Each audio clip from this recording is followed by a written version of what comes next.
तदस्ति पृथिव्यां वा गिरिदेवेषु वा पुनः सत्त्वं प्रकृतिजैर्मुक्तम् यदेवी स्यात्र निर्गुणैः ब्राह्मण क्षत्रिय विषाम् शूद्राणां च परन्तप कर्माणि प्रविभक्तानि स्वभाव प्रभवैर्गुणैः शमोदनस्ततः शौचम् क्षान्तिरार्जवमेव च ज्ञानं विज्ञानमास्तिक्यम् ब्रह्मकर्मस्वभावजम् शौर्यं तेजो धृतिः दाक्ष्यम् युद्धे चाप्यपलायनम् दानमीश्वरभावस्य छात्रं कर्मस्वभावजम् कृषिगौरक्षवाणिज्यम् वैश्यकर्मस्वभावजम् परिचर्यात्मकं कर्म शूद्रस्यापि स्वभावजम् कृषिगौरक्षवाणिज्यम् वैश्यकर्मस्वभावजम् परिचर्यात्मकं कर्म शूद्रस्यापि स्वभावजम्।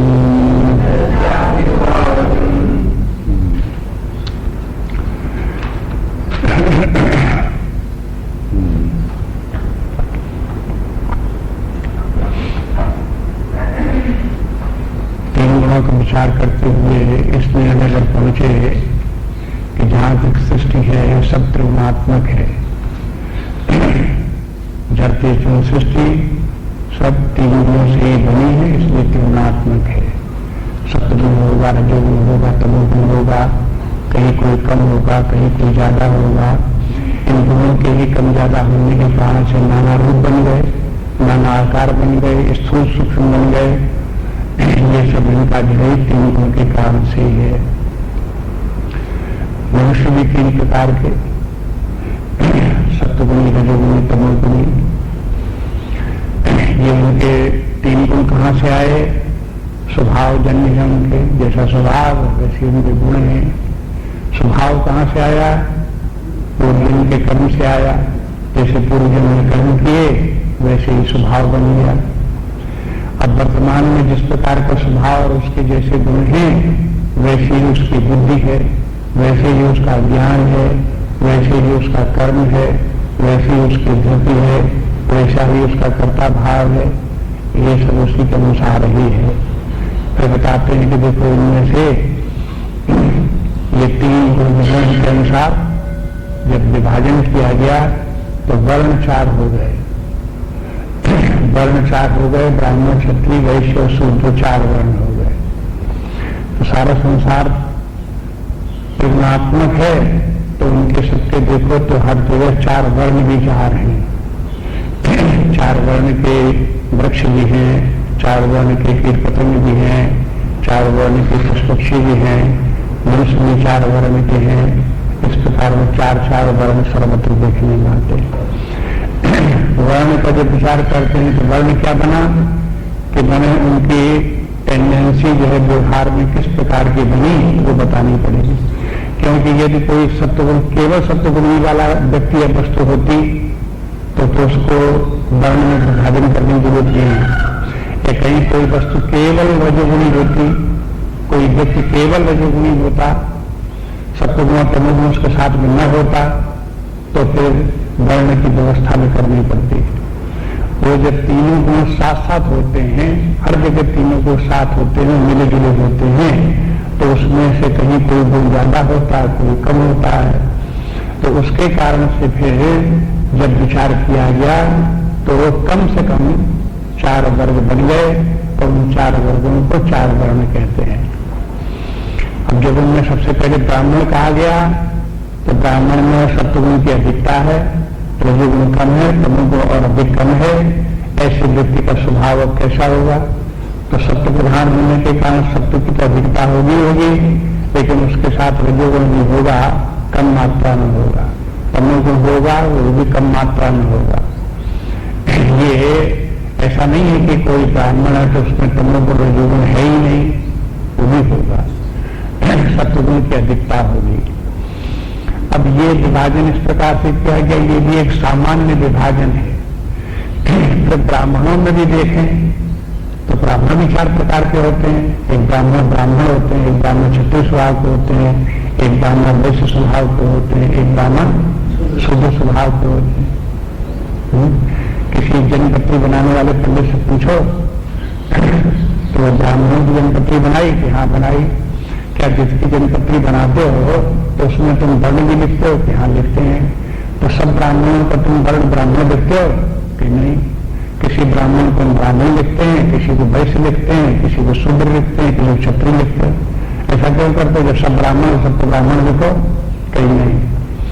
वो जन्म से नक्षत्रों के हिसाब से जब पैदा होते हैं तो वो सब ब्राह्मण वर्ग में पैदा होने वाले ब्राह्मण नहीं होते, कोई शूद्र तक होते हैं। और वो उसमें लिखा रहता है, उसके भीतर जो है वो हो जन्मपत्र को भीतर लिखा रहता है, और कोई न पढ़े तो ये समझेगा कि सब ब्राह्मण ही है, एक बराबर है सब। जब जन्मपत्री को ठीक से पढ़ो देखो तो पता लगेगा ये ब्राह्मण क्या, ये तो वैश्य, ये ब्राह्मण क्या, ये तो क्षत्रिय, ये उसके भीतर लिखा मिले। तो ऐसे ही अगर क्षत्रिय वर्ण का कोई जन्म लिया क्षत्रिय वंश में तो उसको उसके भी 4 वर्ण होंगे। तो एक आइडिया आपको देते हैं विचार करने के लिए। क्या देखो कि विभाजन किस प्रकार का है।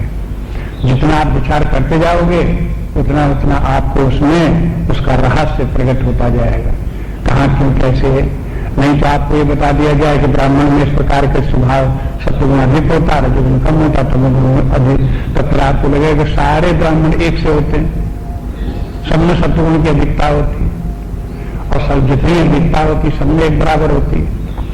अब बताओ कि यदि किसी एक ब्राह्मण में 80% तो सत्वगुण हुआ और 10% रजोगुण हुआ, 10% तमोगुण हुआ, तो ब्राह्मण हुआ कि नहीं हुआ? हाँ, ब्राह्मण हुआ। अगर 75% सत्वगुण हो और 15% रजोगुण हो और 10% तमोगुण हो तब क्या होगा? ब्राह्मण नहीं होगा, ब्राह्मण तब भी होगा। लेकिन पहले वाले ब्राह्मण से इसमें सत्वगुण कम हो गया, इसलिए प्रकारांतर भेद हो गया। क्या भेद हो गया? कोई 20 विश्वा था तो कोई 18 विश्वा रह गया।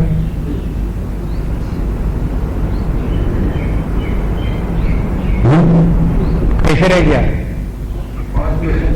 7% कम हो गया नहीं सत्वगुण। तो अब देखो कि इस प्रकार से ये विभाजन के कैसे कैसे करके है, इनको ध्यान दो। तो अब कल दिखा रहे थे, बता रहे थे कि जब ब्राह्मण अगर वर्ण का कोई व्यक्ति होगा तो फिर वो इंद्रिय निग्रह मनोनिग्रह करेगा, तपस्या भी करेगा, स्वाध्याय सत्संग भी करेगा, फिर वो ज्ञान विज्ञान भी प्राप्त करेगा, वेदों में भी आस्तिक भाव रखेगा, वेदों का अध्ययन भी करेगा, वैदिक मार्ग पर चलने का प्रयास भी करेगा। ये ब्राह्मण धर्म हो गया। यानी ब्राह्मण धर्म का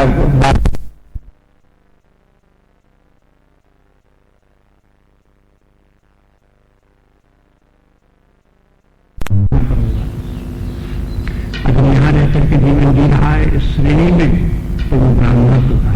और उससे नीचे के आकर के फिर जब यहाँ पर आ गए तो फिर अब यहाँ क्षत्रिय भी है, फिर वैश्य भी है, फिर शूद्र भी है, एक फिर इसमें आ जाते हैं। अब क्षत्रिय है वो क्षत्रिय में वीरता है, साहस है, न्यायप्रियता है, प्रजापालन का भाव है, दुष्टों के साथ युद्ध करें और उनको पराजित करें, उनको नष्ट करें। अगर कहीं किसी दुष्ट व्यक्ति से युद्ध करना पड़ जाए, जो अपराधी व्यक्ति है, समाज विरोधी व्यक्ति है, उससे अगर सामना पड़ जाए तो क्या करें? अगर कोई भाग खड़ा हुआ उसके सामने से तो इसके माने वो वैसे या शूद्र है। जब उसके सामने डटा रहे और वो चाहे जितना ताकतवर हो उसे भागे नहीं, टक्कर ले, तो इसके माने क्षत्रिय वर्ण। इस प्रकार से देखेंगे कि जो है ये है क्षत्रिय स्वभाव ही बता दिया।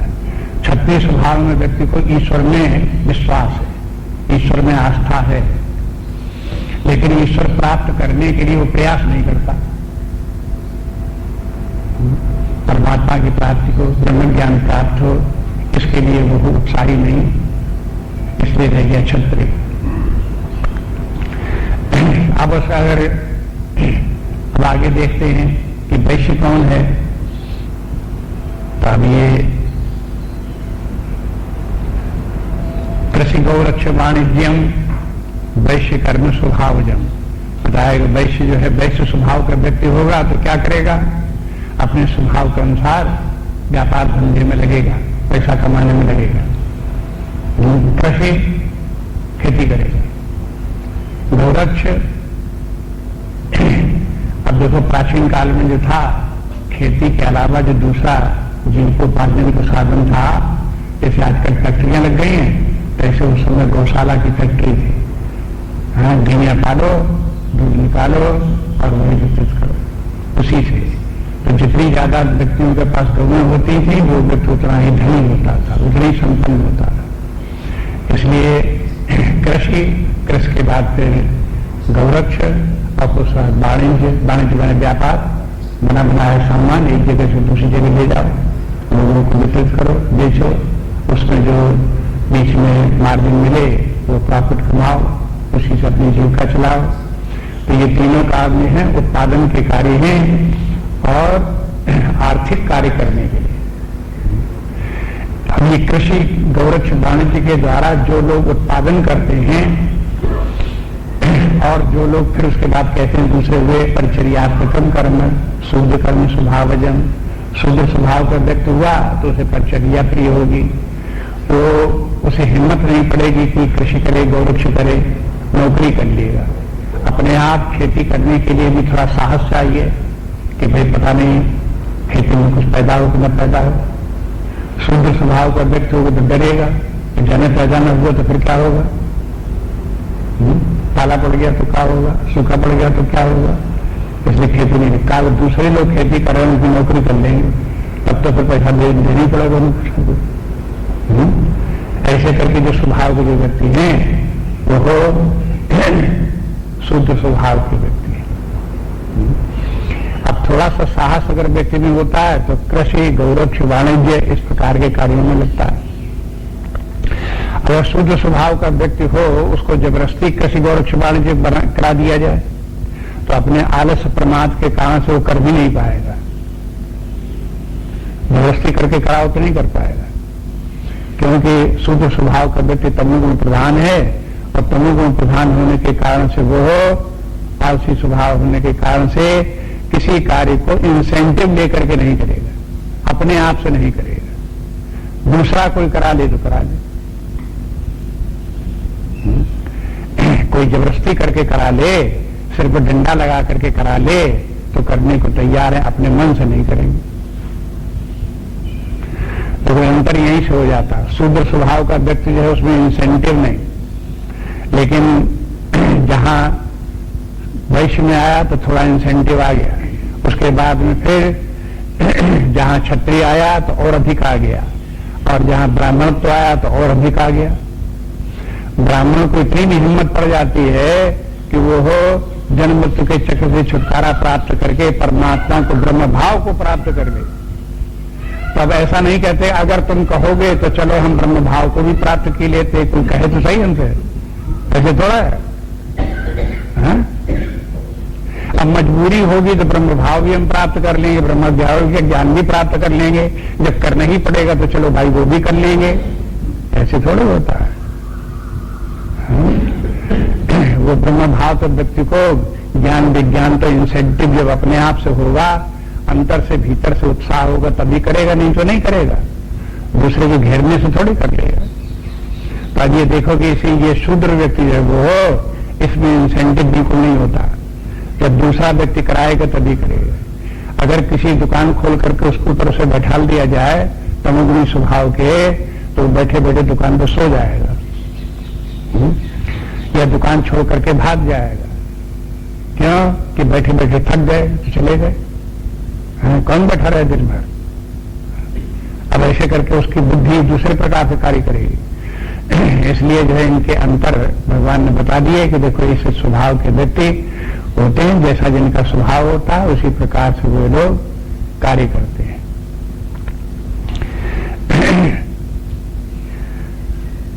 अब ये तो विभाजन सबका हो गया, लेकिन एक बात ये लगती है कि जैसे ये जो वैश्य स्वभाव के व्यक्ति हैं, जो नौकरी चाकरी में इसी में विश्वास रखने वाले हैं, ऐसा लगता है कि इन लोगों का कैसे उद्धार पर होगा। गौरक्ष वाणिज्य वाले जो अपने अभ्युदय के लिए ही लगे हुए हैं, धनोपार्जन में लगे हुए हैं, इनका उद्धार कैसे होगा? भाई शास्त्रों का और आचार्यों का, गुरु लोगों की कोशिश ये है कि समाज का एक एक व्यक्ति अध्यात्म में लग जाए और सबका उद्धार हो जाए। तो सबके लिए युक्तियां सोची जा रही। ऐसा कभी नहीं कहते ये बेकार है, इसको हटाओ छोड़ो, ये लाइलाज मर्ज है, ऐसा नहीं करते कभी। लगे रहते हैं। जैसे डॉक्टर के पास अगर किसी मरीज को ले जाओ तो उल्टी सांसें चल रही होंगी, मरने वाला वो, तब भी डॉक्टर उसको सांस सांस फूंकने की कोशिश करेगा, कुछ न कुछ उसको जो है वो हो दवा ववा देगा, कोई न कोई उपचार उसमें करेगा, लगाएगा, फिर मर जाए तो मर जाए। इसी प्रकार से ये है अध्यात्म के क्षेत्र में भी तमोगुणी स्वभाव का बिल्कुल निकृष्ट व्यक्ति है, गया गुजरा है, लेकिन उसको भी क्या करें, उसमें भी सांस फूंको, उसमें भी कुछ ताकत लाओ, उसको भी आगे बढ़ाओ, कुछ अध्यात्म विद्या में लगाओ। किस प्रकार से क्या लगाया जाए ये अब आगे बताते हैं। कहते हैं कि देखो अगर कोई व्यक्ति ने अपने आप से ये देखा कि हम तो शुद्ध स्वभाव के हैं अथवा हम वैसे स्वभाव के हैं, तो निराश होकर के न बैठ जाओ। ये न कहो कि गीता में तो हमको शुद्ध बता दिया गया तो बेकार है, हम तो कुछ कर ही नहीं सकते जिंदगी में, ऐसे मत सोचो। फिर भी उत्साह रखो, उद्धरेत आत्मनात्मानम वाली बात फिर याद रखो, अपना उद्धार फिर भी करो। अब ये हिम्मत लाओ कि हम जहां जो कुछ स्थिति में पहुंच गए हैं, अब यहां से भी हमारा उद्धार हो सकता है। वो कैसे हो सकता है सो आगे बताते हैं। 45 श्लोक में कहते हैं, स्वे स्वे कर्मणि अधिरता संसिद्धि नरः स्वकर्म निरता सिद्धि यथा विन्दति तत्क्षणे स्वे स्वे कर्मणि अभिरता संसिद्धि लभते नरः स्वकर्म निरता सिद्धि यथा विन्दति तत्क्षणे। स्वे स्वे कर्म अभिरता, स्व मैंने अपने अपने कर्मों में, स्व मैंने अपना, स्वे अपने में, अपने अपने कर्मों में अभिरता, अभिरता में लगे रहने से संसिद्धि लगते नरः, मनुष्य जो है संसिद्धि को प्राप्त कर लेता है। अपने अपने कर्म में लगे रहने से इन सबको संसिद्धि प्राप्त हो जाती है। लेकिन संसिद्धि प्राप्त कैसे हो जाती है, उसकी एक युक्ति है, जिसे आचार्यों ने भागवत धर्म कहा है। जब ये लोग अपने अपने कर्मों को भागवत धर्म के अनुसार करें तो फिर उनको सिद्धि प्राप्त हो जाती है, संसिद्धि प्राप्त हो जाती है। सिद्धि के माने है चित्त शुद्ध हो जाना, अंतःकरण का शुद्ध हो जाना, मन का शांत हो जाना, संतुलित हो जाना। ये गुण अपने भीतर अपने तो सत्वगुण आ जाएगा तभी होगा। इसके माने है किसी व्यक्ति को सत्वगुण तक ऊपर तक पहुंचने के लिए अपने अपने कर्म में लगे रहना चाहिए। किस प्रकार लगे रहना चाहिए वो आगे बताते हैं। और फिर ये भी बताते हैं कि देखो सिद्धि प्राप्त करके व्यक्ति को संसिद्धि भी प्राप्त हो सकती है। वैसे तो सिद्धि को ही संसिद्धि भी कह देते हैं, लेकिन सम्यक सिद्धि के माने है कि आत्मज्ञान कर्मात्मज्ञान प्राप्त हो जाना परम सिद्धि है या संसिद्धि है। तो सिद्धियां दो प्रकार की, एक चित्त शुद्धता, अंतःकरण की शुद्धि, और दूसरी परमात्मा की प्राप्ति। तो कहते हैं इनको अपने अपने कर्मों में लगे रह करके व्यक्ति को सिद्धि भी प्राप्त हो जाती है, संसिद्धि भी प्राप्त हो सकती है। लेकिन वो कैसे होगी कि जैसे होगी वो हम तुमको बताएंगे। जैसे ये अपनी पंथ में कहते हैं स्वकर्मणा मोटा सिद्धि गणपति कथम, ये अपने कर्म में लगे रहने पर व्यक्ति को कैसे सिद्धि प्राप्त हो जाती है। कहते हैं जैसे प्राप्त हो जाती है तथा तत्सुनी, तत्सुनी मैंने तुम सुनो उसको। अब हम बताते हैं। तो इसके माने ये है कि अपने अपने स्वभाव के अनुसार, अपने अपने गुणों के अनुसार तो व्यक्ति बढ़ रहा ही है, कार्य कर ही रहा है। लेकिन इतने करते रहने से अगर किसी को सिद्धि संसिद्धि प्राप्त हो जाती तो फिर शास्त्र की जरूरत ही नहीं थी। वो तो हर व्यक्ति अपने स्वभाव के अनुसार तो बता ही रहा है, कार्य कर ही रहा है। लेकिन उतने मात्र से सिद्धि प्राप्त नहीं होती। अपने कर्म को करते हुए जो सिद्धि प्राप्त होती है उसका एक रहस्य है, एक तरीका है उसको कार्य को करने को, वो आगे भगवान बताते हैं, उस पर ध्यान देना चाहिए। और वही है कर्मयोग। जैसे यहाँ भगवान सीधे सीधे कर्मकारी अध्याय जहां से प्रारंभ हुआ, यद्यपि वहां संन्यास और त्याग की बात आई, लेकिन त्याग को लेकर के भगवान ने कर्म का विवेचन करना प्रारंभ कर दिया कि त्याग सब करो, लेकिन जो कर्तव्य कर्म नियत कर्म है उनका त्याग मत करो। यज्ञ दान तप इनका त्याग नहीं करना चाहिए। तो वो त्याग नहीं करना चाहिए, वो वहां से शुरू हो गई। तो कर्म की बात तब से अब तक यहां तक चली आ रही। ये सब कर्म है, माने कर्म में जो एक तो अनियत कर्म है, फिर नियत कर्म है, नियत कर्म में स्वधर्म है, सामान्य धर्म है, और फिर उसको निष्काम भाव से करना है, कर्ता भाव छोड़कर करना है, कर्मफल का छोड़ करके करना है। ये सब विवेचन प्रकारांतर से यहाँ होते हैं। प्रधानता रखी 3 गुणों की और उनके आधार पर कर्म का विवेचन करके चले गए। तो अब यहाँ पर आते हैं ये बताने के लिए तो व्यक्तियों को अपने स्वभाव के अनुसार जो कुछ कर्म करते हुए सिद्धि प्राप्त करें, तो उनको सिद्धि कैसे प्राप्त होगी उसको सुनो। 46वां श्लोक है, यथा प्रवृत्तिर्भूतानां येन सर्वमिदं ततं स्वकर्मणा तमभ्यर्च्य सिद्धिं गति मानवा। यथा प्रवृत्तिर्भूतानां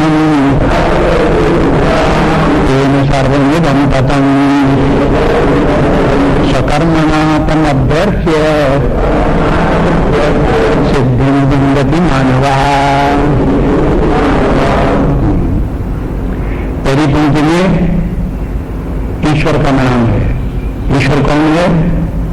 यथा प्रवृत्तिर्भूतानां येन सर्वमिदं ततं, इसके माने है ईश्वर। दूसरी पंक्ति में क्या है?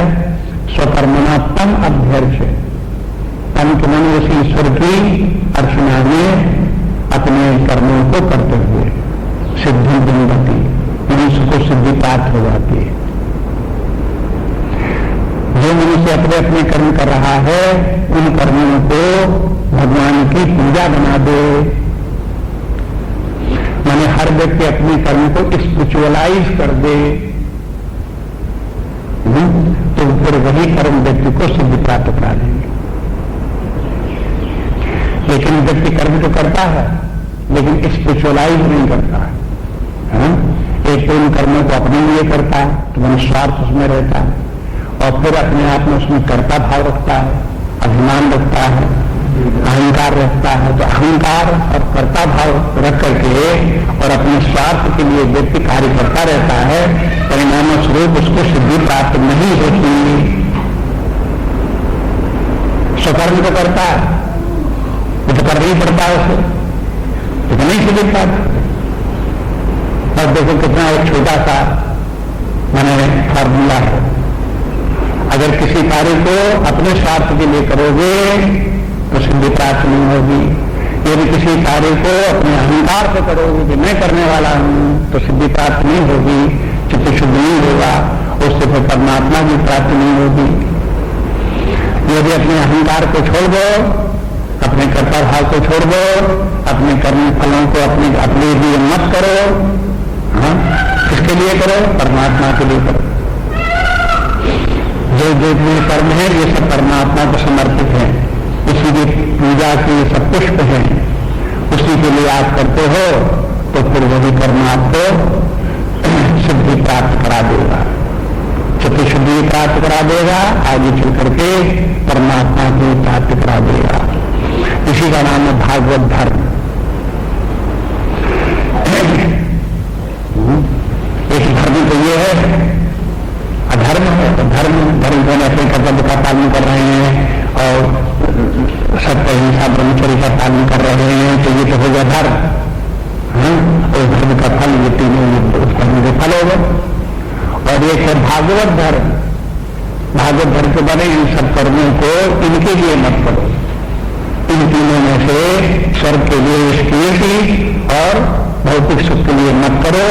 इनका उद्देश्य परमात्मा की प्राप्ति है और परमात्मा के लिए करो और परमात्मा में समर्पित भाव से करो।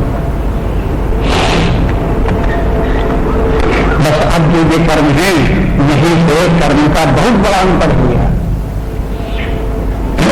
अगर व्यक्ति परमात्मा को समर्पित भाव से कर्म नहीं करता, अपने स्वार्थ और अहंकार से कर्म करता है, तो वो कर्म जरूर ही पुण्य होंगे अथवा पाप होंगे, निश्चय रूप से होंगे।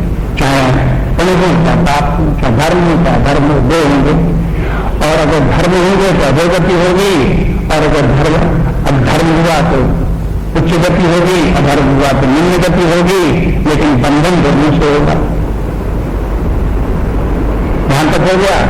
अब इस कर्म के बंधन से कैसे छूटे, किसी की शुद्धता कैसे हो, परमात्मा की प्राप्ति कैसे हो, तब उसकी बात फिर यही हुई कि हम अपने कर्म के उद्देश्य को बदलें। कर्म का उद्देश्य हमारा अपना स्वार्थ नहीं है, अपने लिए कर्म नहीं करते, परमात्मा के लिए कर्म करते हैं, परमात्मा की प्राप्ति के लिए कर्म करते हैं। परमात्मा की जो व्यवस्था सारे संसार की चल रही है, उसके साथ में परमात्मा की व्यवस्था के साथ एडजस्ट करके करें, उसी व्यवस्था में करें।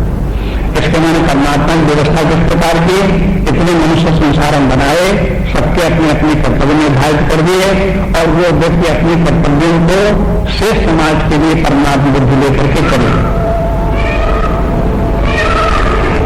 यदि व्यक्ति अपने कर्तव्य कर्म को समाज में रह करके समाज के हित के लिए करे, और ये समझ करके करे ये सारा समाज परमात्मा का है और हर व्यक्ति में परमात्मा विद्यमान है, उसी के लिए अगर वो कर्म करता है, तो फिर वो कर्म उसके चित्त शुद्ध करने वाला हो जाएगा, और ये बन गया भागवत धर्म। अब हो सकता समझ में आपको करना ही लगे पहली बार, कभी इधर की तरफ ध्यान न गया हो, लेकिन ध्यान दो करो। अब इस प्रकार से जो परमात्मा में समर्पित भाव से कर्म करने वाला व्यक्ति, उसका कर्म में न पाप होता है न पुण्य होता है। पाप करने वाला जो उसमें जो दंश लगा हुआ था कर्म में, जो दोष था वो वहां से खत्म। अब उसको क्या होगा कि वो जो कर्म करेगा तो पहले जो पाप कभी किए हैं उनसे छुड़ाएगा, नए पाप उनसे नहीं होंगे। ऐसे व्यक्ति को जो परमात्मा में समर्पित भाव से कर्म कर रहा है, ईमानदारी से, दिखाने के लिए बताने के लिए नहीं, या तो स्वार्थ के लिए बता दिया कि हम तो परमात्मा के लिए कर रहे हैं, तो ऐसे से नहीं। परमात्मा सबके हृदय की बात को जानता है, कोई जबान से उल्टा सीधा कह जाने से थोड़ी। परमात्मा किसी झूठे का दुनिया में नहीं विश्वास करता है। परमात्मा के समर्पण में कि झूठ बोलते रहो तुम कि हम परमात्मा के समर्पण भाव से करते हैं, तो वो किसी विश्वास नहीं करता, बिगड़ जाता है वो, जिससे उसे वो नाश करता है। ऐसा परमात्मा, इसलिए उसके सामने किसी चलती नहीं। उसके साथ तो बस यही है कि परमात्मा में समर्पण भाव रखो, सच्चाई के साथ में, ईमानदारी के साथ में परमात्मा के लिए कर्म करो। जब करोगे तो वो परमात्मा से तुम्हारे कर्म बंधन को छुड़ा देगा, पाप कर्मों से भी छुड़ा देगा, पुण्य कर्मों से भी छुड़ा देगा, सारे कर्म के बंधन दूर हो जाएंगे और व्यक्ति जो वो संसिद्धि को प्राप्त कर लेगा, परमात्मा को प्राप्त कर लेगा, मुक्ति प्राप्त कर लेगा। इस बात को समझोगे गीता शास्त्र के और उनके संतों उपनिषदों का यही शिक्षा उपनिषदों की है, यही मुख्य शिक्षा गीता की है। केवल पाप पूर्ण तक मत अटके रहे, केवल भरे बुरे तक मत अटके रहे, वो भी ठीक है, एक स्तर पर ठीक, वो भी गलत नहीं है, लेकिन वहां तक अटक करके बैठ जाओगे तो जो जहां तक के हमारे शास्त्र पहुंचाने के लिए कहते हैं कि आप वहां तक सिद्धि प्राप्त कर लोगे, संसिद्धि प्राप्त करोगे, तो नहीं प्राप्त होगी। जो लोग धर्म का पालन कर रहे हैं, ईमानदारी से कर रहे हैं, ईमानदारी से जीवन जी रहे हैं और ईमानदारी जीवन जीने का अहंकार भी रखते हैं, कर्ता भाव भी रखते हैं, और अपने चाहते हैं कि लोग बात हमारी तारीफ भी करें क्योंकि हम ईमानदारी से काम करते हैं, तो ऐसे व्यक्तियों का चित्त शुद्ध होगा, नहीं होगा। ऐसा अच्छा काम किया, इतना बड़ा परेशानी उठाई और कह दिया कि नहीं होगा, नहीं होगा तो नहीं होगा, अब उसमें कोई क्या करेगा, उसको एक कदम और आगे बढ़ना पड़ेगा। यह नहीं कि उसने गलती की, लेकिन था सही रास्ते पर होते हुए जो उसने आशा जो कर रखी थी वो ज्यादा कर रखी थी, जितना जो कुछ कर रखा था, जिस रास्ते पर चल रहा था उसको उसने आशा जो कर रखी थी इसे संसिद्धि प्राप्त हो जाएगी, इसे परमात्मा ही प्राप्त हो, ये बात गलत थी, उतने मात्र से नहीं होगी। इसलिए आगे भगवान को कहना पड़ा सर्वधर्मान परित्यज्य नाम एकम शरणं व्रज। इसका अर्थ क्या हुआ, मिलाओ इस चीज के साथ में। तो भगवान कहते हैं सब धर्मों को छोड़ करके धर्माधर्म की बात की तरफ से ध्यान हटाओ और सब जो कुछ भी तुम्हारा कर्तव्य कर्म है, शुभाशुभ जो कुछ भी कर्म है, वो सब मुझको समर्पित भाव से करो। और ऐसे करने से आगे देखो श्लोक भगवान बता देंगे, हो सकता है कि तुम्हारा कर्म नीच हो, हीन हो, सब लोग उसे खराब कहते हो, तो भी अपने कर्म को परमात्मा में समर्पित करोगे तो फिर वो कर्म भी आपको सिद्धि प्राप्त करा देगा। यहां तक तो बात। लेकिन परमात्मा को समर्पित भाव से कर्म नहीं किया तो चाहे जितना श्रेष्ठ कर्म करो, चाहे यज्ञ ही कर्म करो, चाहे महान दान करो, चाहे कुछ भी करो, तो आप कहां तक पहुंचोगे, स्वर्ग में जाकर अटक जाओगे, बस उसके आगे नहीं जा सकते।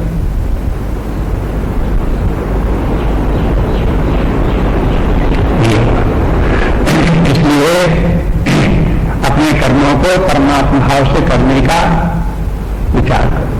एक जगह ऐसे बात तो बहुत मिल जाएंगे, गीता मिल जाएंगे, संतों के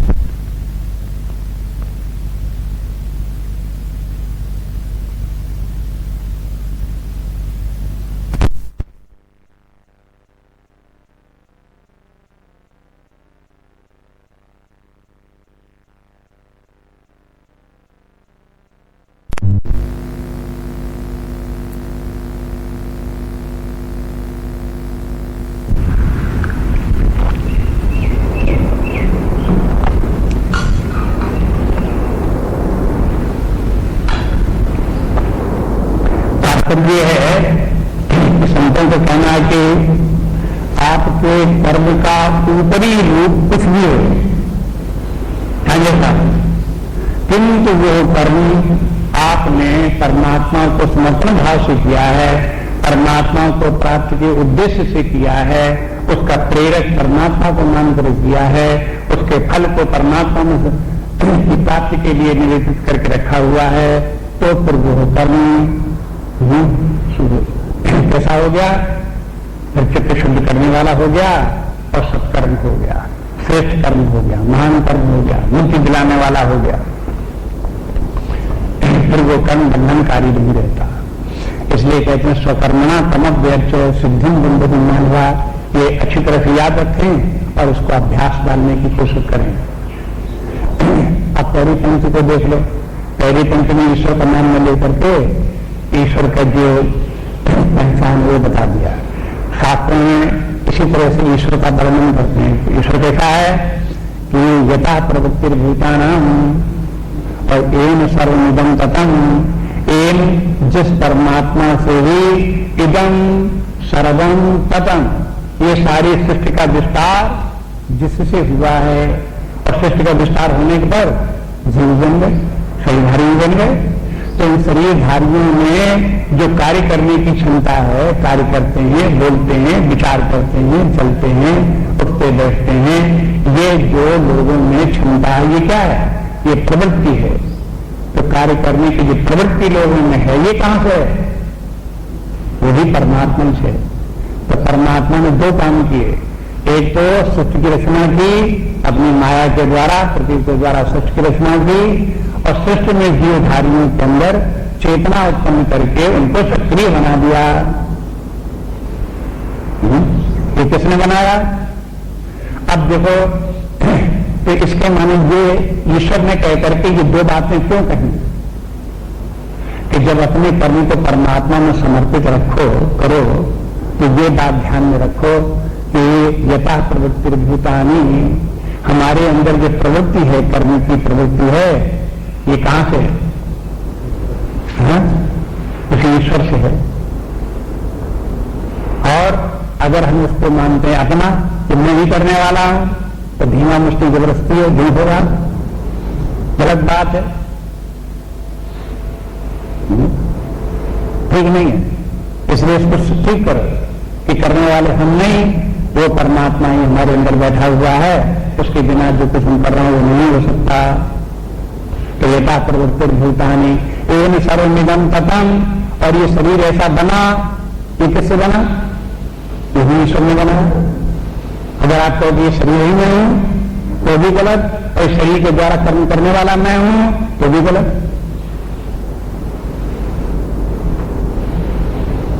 अपने स्थान पर ईश्वर को रखो। ईश्वर ने ये शरीर बनाया, तो शरीर में मैं मत बोलो। शरीर के द्वारा जो कर्म हो रहे हैं, वाणी के द्वारा जो कर्म हो रहे हैं, उनको मैं कर रहा हूं, ऐसा मत बोलो। इसके माने कर्ता भाव भोक्ता भाव छोड़ करके कर्म करो। इसके माने ये हुआ कि स्वार्थ रहित होकर के, अहंकार रहित होकर के कर्म करो।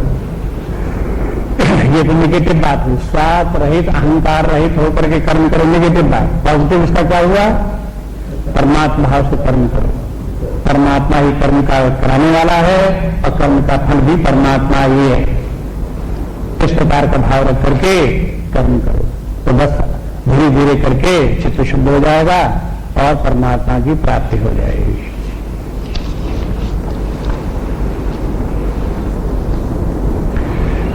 अगला श्लोक देखिए। ये जो अभी श्लोक बोले, ये बहुत अच्छा श्लोक है, बहुत बार पुट किया जाता है, इसको ध्यान रख करके याद कर लेना चाहिए और बार बार इसके ऊपर विचार करना चाहिए। अगला श्लोक है श्रेयं स्वधर्मो विगुणः परधर्म समुतिष्ठिता स्वभावनियतं कर्म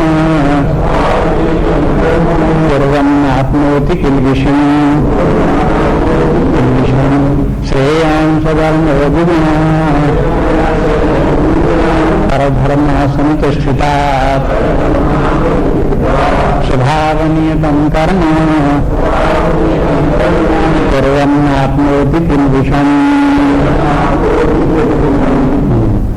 इसमें कहा गया कि श्रेयां स्वधर्म, अपना धर्म जो है वो श्रेय है। श्रेय माने ज्यादा अच्छा है। दुगुना, दुगुना माने खराब। यद्यपि अपना धर्म खराब है तो वो भी श्रेष्ठ वही है। खराब होना एक बात है, श्रेष्ठ होना दूसरी बात है। जैसे अर्जुन के सामने है, अर्जुन के सामने तलवार चलाओ, बाण चलाओ, लोगों की हत्या करो, काम बहुत खराब है, द्विगुण। लेकिन तो भी क्षत्रिय होने के नाते और समाज की रक्षा करने के लिए उसको युद्ध करना पड़ेगा, यही कर्म उसके लिए श्रेष्ठ है। ये तात्पर्य। तो श्रेयां स्वधर्मो विगुणः और परधर्मा समुतिष्ठिता। परधर्मात् कि आप दूसरे के धर्म को मत देखो, दूसरे के धर्म समुतिष्ठिता माने उसको स्वधर्म को, दूसरे के धर्म का आप पालन करो, बड़ी अच्छी तरह से करो। दूसरा उतना न कर रहा हो उतना भी बढ़िया करके दिखा दो तो कहे तो भी ठीक नहीं, ये अनुचित है। अपना ही कर्तव्य कर्म करो। अब देखो स्वधर्म और परधर्म का अर्थ क्या है, स्वकर्म और परधर्म क्या है, इनको देखो। अब जैसे कोई व्यक्ति ब्राह्मण वर्ण का है तो ब्राह्मण वर्ण का जो विहित कर्म है उसे वही विहित कर्म करना चाहिए। क्षत्रिय को जो विहित कर्म है वही करना चाहिए। विहित कर्म जो उसके लिए निर्धारित है, हाँ, वो विहित कर्म करना चाहिए। ऐसे वैश्य का जो विहित कर्म है उसे वही करना चाहिए, शूद्र का जो विहित कर्म है उसे वही करना चाहिए। जब जब अपने विहित कर्म को छोड़ करके दूसरे को ये समझने लगा कि देखो उसका धर्म बहुत अच्छा है, तो बस वहीं से वो जो है वो अपराध हो जाता है। मुझे बहुत मोटा उदाहरण देते थे, मान लो कि दो व्यक्ति हैं, एक है डॉक्टर, एक है इंजीनियर। डॉक्टरी ने अपने डॉक्टर के द्वारा पढ़ाई की और उसके अनुसार अपने रोगियों को इलाज वगैरह करता। इंजीनियरिंग पढ़ी और पढ़ने के बाद में जो है कारखाना लगाया और उसी प्रकार से उसने जो है उसमें कारखाने से उत्पादन करना शुरू किया। इंजीनियर ने एक दिन देखा कि डॉक्टर के पास बहुत मरीज आते हैं, न कहीं कारखाने में कहीं कुछ, बैठे बैठे फटाफट मरीजों को देखा और ढेरों पैसा शाम को लेकर के आ जाता है।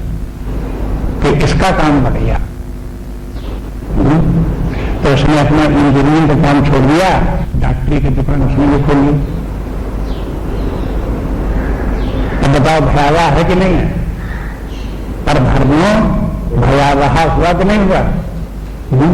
अब अगर ऐसा इंजीनियर मरीज आवे तो उसके पेट में दर्द हो तो क्या ठीक, हम तुम्हारे पेट का ऑपरेशन कर देंगे, तो ठीक कर देंगे लोगों को।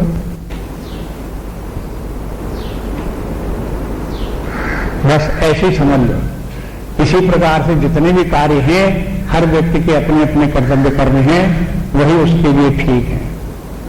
अपने अपने कर्तव्य कर्म को करेगा तो उसका कर्तव्य कर्म ठीक होगा, अपने लिए भी कल्याणकारी है, दूसरे के लिए भी कल्याणकारी है।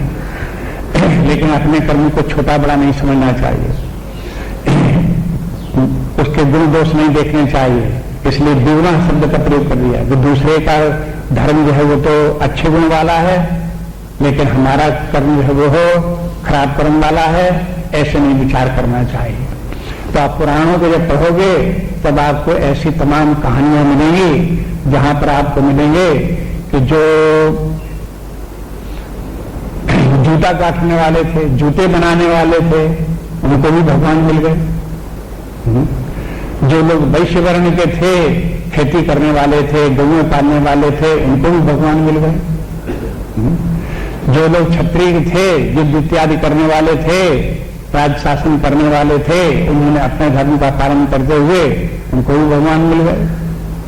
अब तो ब्राह्मणों को भगवान मिल जाए तो आश्चर्य की बात ही क्या, पीछे भगवान कही आए हैं, कहा कि ब्राह्मण क्षत्रियों को तो बात ही क्या, उनको तो प्राप्ति हो जाते हैं। लेकिन वैश्य शूद्र आदि भी, ये लोग भी अपने धर्म का पालन करते हैं तो उनको भी परमात्मा की प्राप्ति हो जाती है।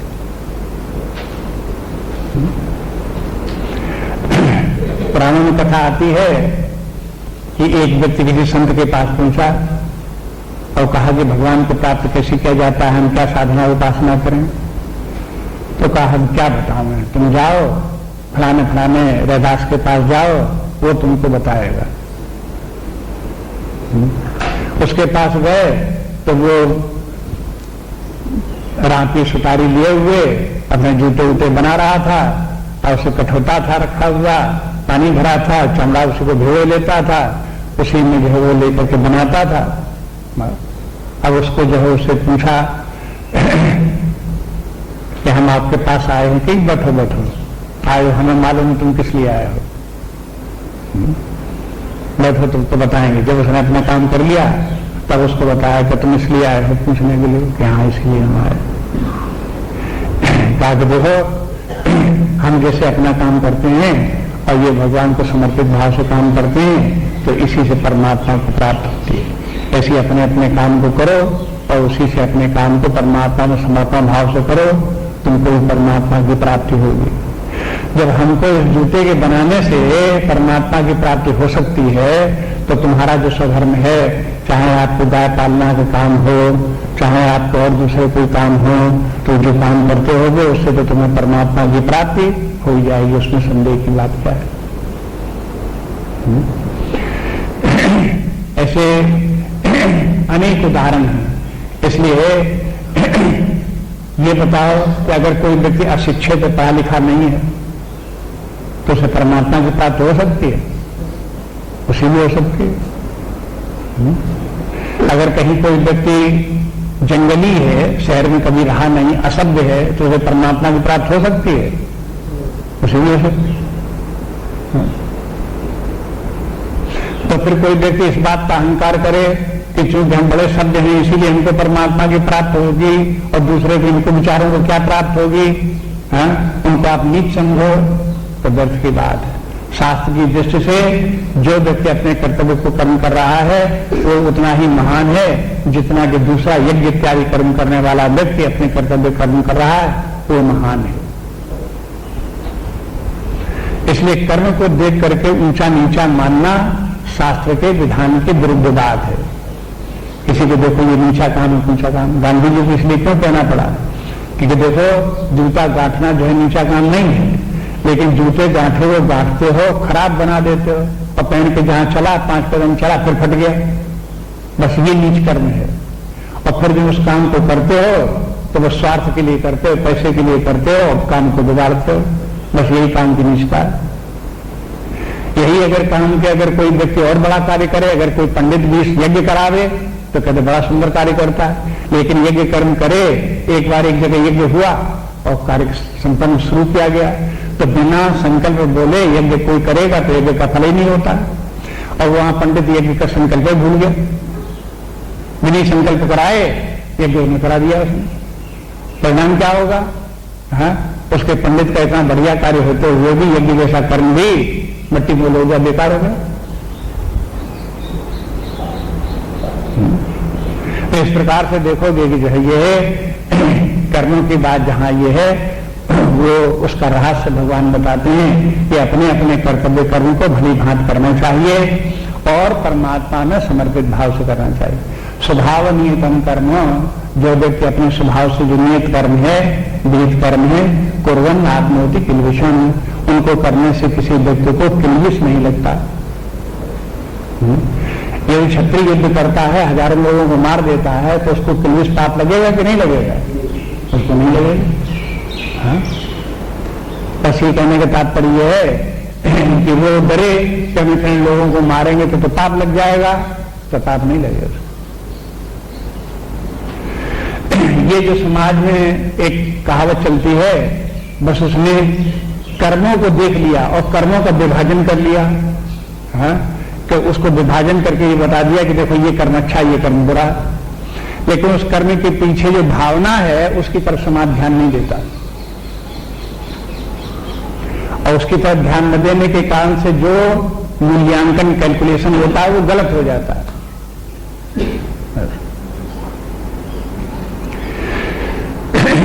इसलिए स्वभाव नियतम कर्म कुर्वन् आत्मोति किल्बिषम्।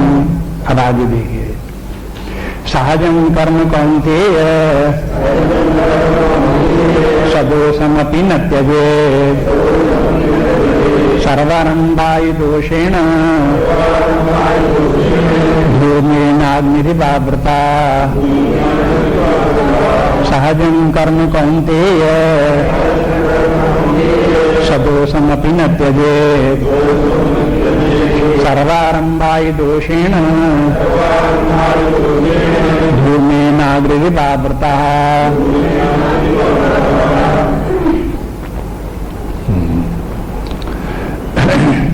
सहजम कर्म कौनते है, कौनते जो सहज कर्म है, सदोषम अपि, उन कर्मों में दोष होते हुए भी न त्यजेत, उनको छोड़ना नहीं चाहिए। सहज कर्म के माने क्या हो गया? सह मन साथ साथ और जाके मन जन्म हुआ हो। जो व्यक्ति पूर्व जीवन में जैसे कर्म किए, जैसा प्रारब्ध लेकर के आया, जैसा स्वभाव को लेकर के आया, और वैसा ही उसी के साथ उसके कर्म भी पैदा हुए, तो वो कर्म कहलाते हैं सहज कर्म।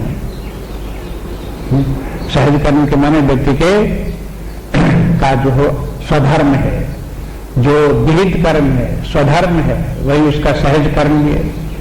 जो ये सहज कर्म है, सहजम कर्म कौनते, वो कर्म है जैसे पहले का विगुणों कहा, ऐसे यहाँ सदोषम कहा। चाहे कर्म खराब ही हो तो भी उसको छोड़ना नहीं चाहिए, अपने कर्म को ही पकड़े रहना चाहिए, उसी का पालन करे। सर्वारंभा ही दोषियों ने ये बात ध्यान में रखी, ये न समझे कि ये कर्म अच्छा है, वो कर्म अच्छा है। अगर कर्म में दोष दिखाई देता है तो ये भी ध्यान रखो कि हमारे ही कर्म में दोष नहीं है, ये तो जितने भी दुनिया में कर्म हैं सब कर्मों का दोष है। जितने भी कर्म हैं सब कर्मों का दोष है। कैसे दोष है? कहते हैं कि धूमि नादी व्रता, जैसे अग्नि होती है तो धुआं भी होता है। आप लकड़ी जलाओ, आग होगी तो उसमें धुआं होगा।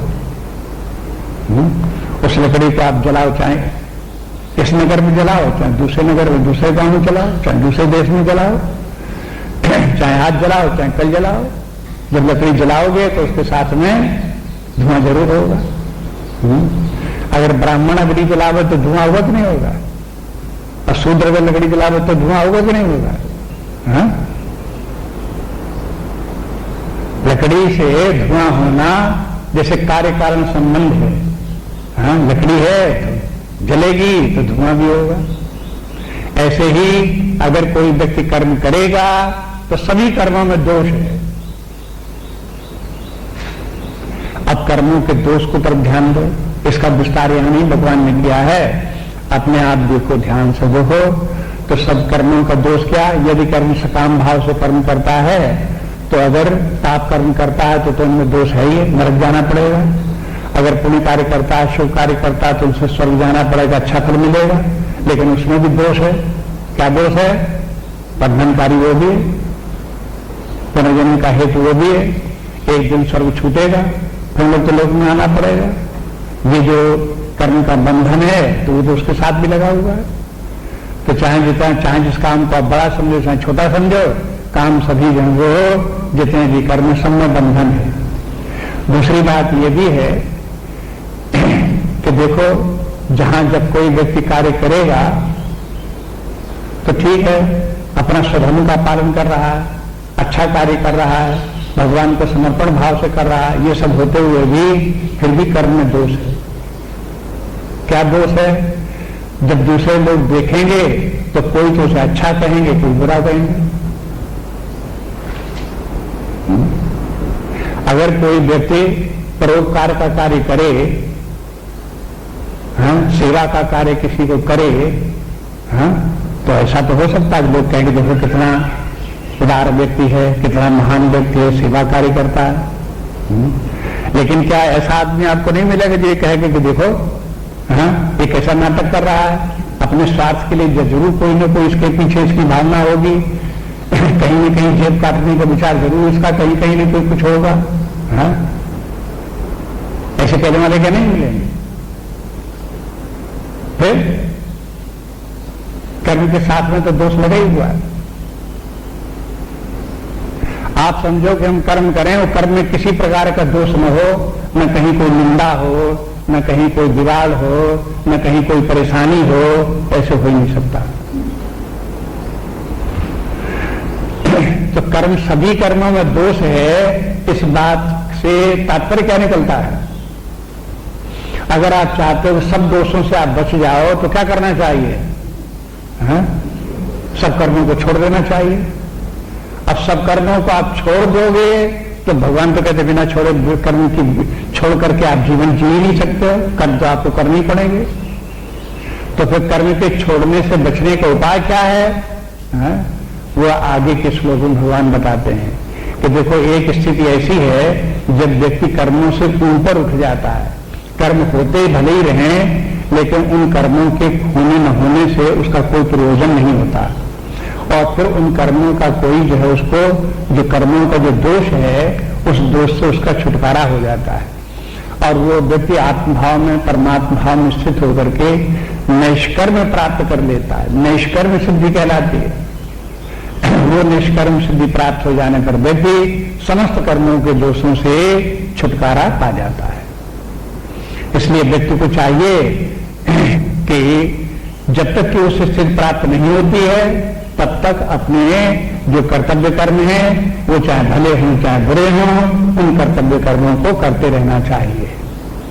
समाज में ऐसा बहुत बार देखा जाता है, हमने आपको डॉक्टर और इंजीनियर की बात तो बताई, वो तो काल्पनिक आपको लगेगी, लेकिन समाज में ऐसे बहुत से व्यक्ति हैं जो कि जैसे स्कूल में बच्चों को पढ़ाना है, अध्यापन का कार्य है, अध्यापन का कार्य करने के लिए एक विशेष प्रकार की अभिरुचि होनी चाहिए, वो नहीं है। अब बच्चों को पढ़ाते क्यों हैं? क्योंकि पैसा मिलेगा, बस। अब वो उनका कर्तव्य कर्म नहीं है, स्वभावजन उनका कर्म नहीं है, केवल पैसे के लिए बच्चों को पढ़ाने के लिए स्कूल में पढ़ा रहे हैं। परिणाम क्या होगा? हाँ, वो कर्म उनके लिए बंधनकारी होगा, दोषपूर्ण सिद्ध होगा, और वो कर्म से उनको तकलीफ भी होगी और दूसरों को भी हानि होगी।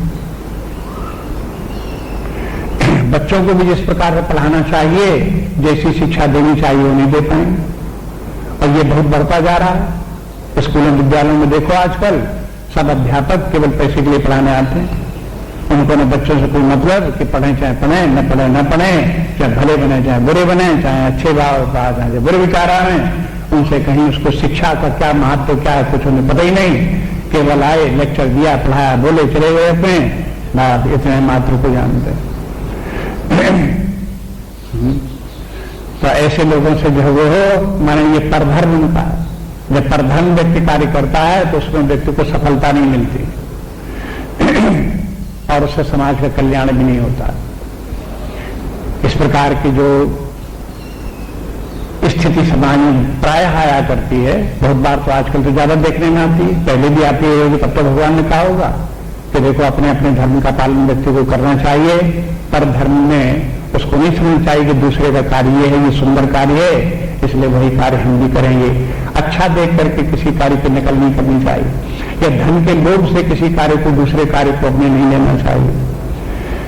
अपने स्वभाव के अनुसार जो कार्य सिद्ध होता है वो सहज कर्म है, स्वाभाविक कर्म है, उसी को करना चाहिए। सहज का तात्पर्य ये भी होता है, सहज बने आसान। हाँ? तो कोई किसी व्यक्ति को आसान काम क्या है? डॉक्टर को अपने मरीजों का इलाज करना आसान है, इंजीनियर को इलाज करना कठिन। और उसके लिए क्यों कठिन हो गया? अब भाई जिसने जो सीखा, जो कर जानता है, उसके लिए वो सहज है, जो नहीं कर जानता, क्षमता नहीं, योग्यता नहीं, उसी के लिए वो कठिन, दूसरे के लिए। इसलिए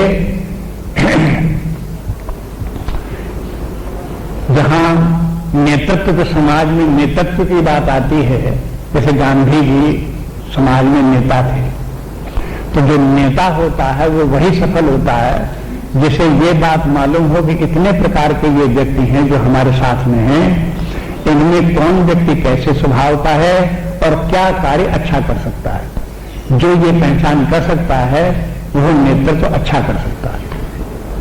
आप गांधी साहित्य को पढ़ें तो आपको गांधी जी में एक गुण ये भी मिलेगा कि उनके निकट बहुत से लोग आए और वो इस बात को समझते थे कि ये व्यक्ति इस कार्य के लिए उपयुक्त है, उसके लिए वही काम उसको सौंप देते तो उसको अच्छा भी लगता था, करता भी था, मजे से करता था।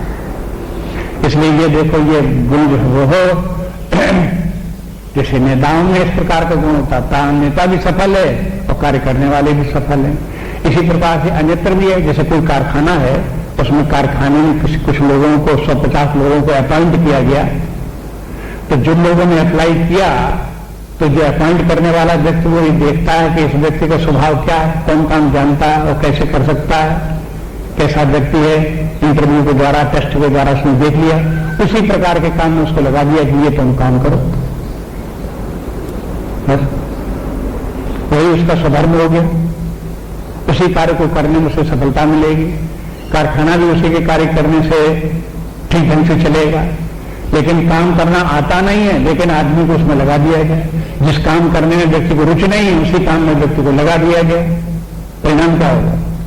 काम होगा नहीं, न उसके लिए कोई लाभ है न समाज के लिए कोई लाभ। तो ये बात ये भगवान ने यहाँ गीता में इस प्रकार से इस प्रकार से कह दिए। बस अब आगे देखेंगे कल।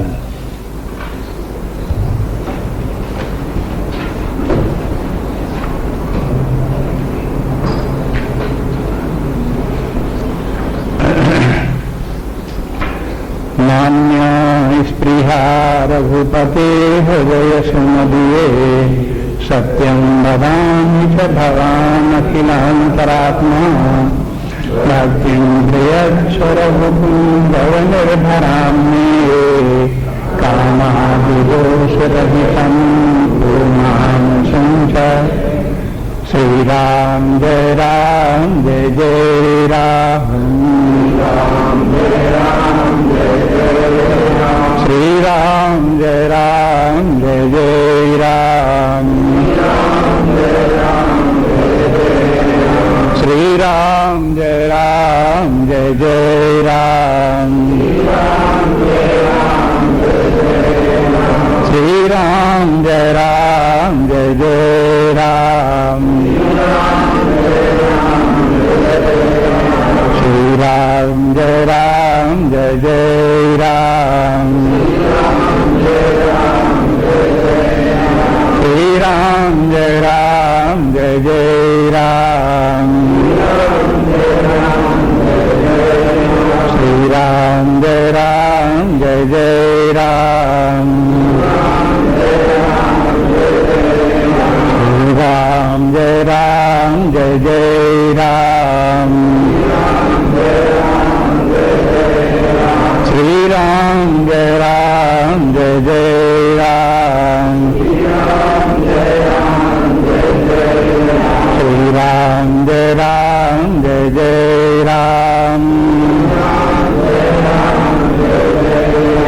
श्री राम जय राम जय जय राम, श्री राम जय राम जय जय राम, श्री राम जय राम जय जय राम, श्री राम जय राम जय जय राम, श्री राम जय राम जय जय राम, श्री राम जय राम जय जय राम,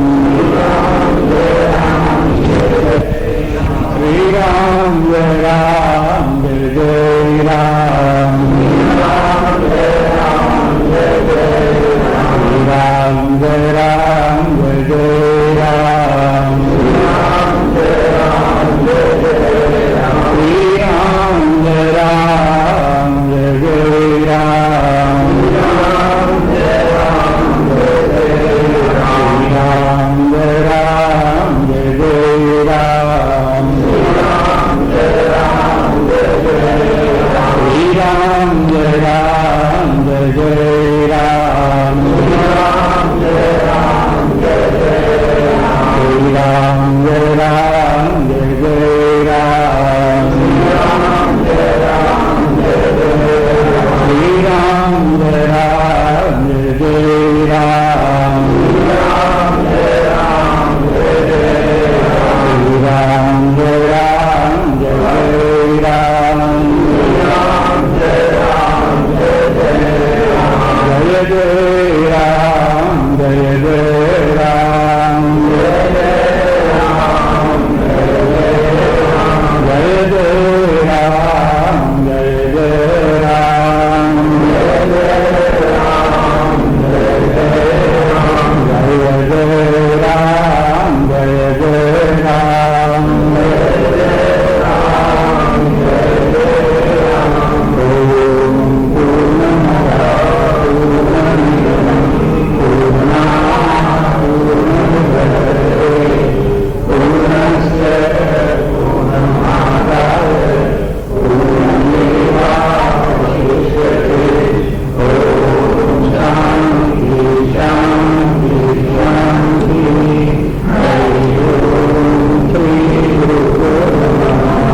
हरि